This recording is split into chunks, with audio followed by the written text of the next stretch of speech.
Assalamualaikum warahmatullahi wabarakatuh. Manjada wajadah, manzara'a hasadah. Saat ini jam 4:30 waktu Indonesia bagian tengah.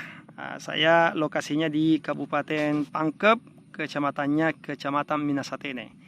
Teman-teman yang saya muliakan, kali ini kita akan tutorial bagaimana caranya menanam sayur kelor atau daun kelor atau batang kelor. Ada beberapa kesalahan-kesalahan ketika kita akan menanam daun kelor setelah kita stek dari batangnya. Seperti ini teman-teman sekalian. Ini saya sudah stek dari batangnya. Biasanya teman-teman kita langsung, sahabat tani, biasanya langsung ditancapkan di tanah. Itu tingkat keberhasilannya di bawah dari 5%. Artinya ketika dari batangnya langsung kita tanam, itu sangat kecil kemungkinan untuk hidup. Jadi caranya bagaimana? Daun kelor itu atau batang kelor yang kita stek itu kan ada getahnya. Nah, ketika getahnya itu langsung kita tancapkan dalam tanah, justru menjadi racun terhadap batang. Makanya batangnya membusuk. Jadi caranya bagaimana? Kita stek saja dulu atau potong saja dulu, tidak usah dibuatkan dulu runcing kayak begini. Pokoknya potong saja. Kemudian kita sandarkan di tembok. Ya, yang jelas kita samparkan di tembok sekitar 1 minggu sampai 10 hari. Nah, tandanya teman-teman sekalian, ketika sudah ada keluar sedikit pucuk-pucuk, ini terlalu besar ini. Ya, yang penting ada pucuk-pucuk kayak begini. Ya, saya perlihatkan teman-teman. Kalau sudah ada pucuk yang kecil kayak begini, itu sudah bisa ditanam. Artinya getah-getah yang ada di bawah itu sudah hilang, kemudian bisa kita tanam langsung di lahan yang kita miliki. Atau biasa teman-teman sekalian juga ada yang menggunakan polybag.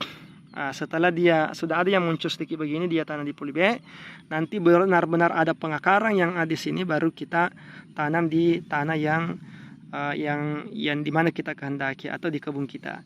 Jadi kalau saya ini setelah saya diamkan sekitar ini lama, sekitar 20 harian ini teman-teman sekalian, bahkan mungkin 1 bulan karena batangnya besar.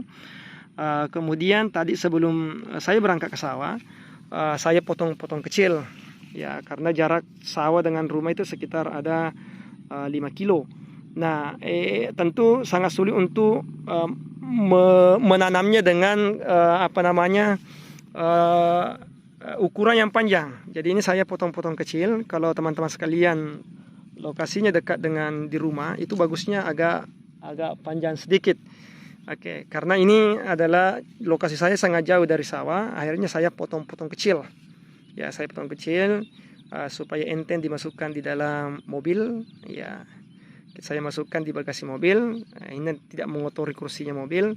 Kemudian saya bawa ke sawah untuk ditanam. Jadi kalau kayak gini agak lama untuk dijadikan sebagai pagar. Tapi memang saya planningkan bukan tahun ini, tapi tahun yang akan datang baru kita menjadikannya sebagai pagar. Jadi setelah nanti hidup ini teman-teman sekalian, saya belikan kawat besi seperti yang ada di sana.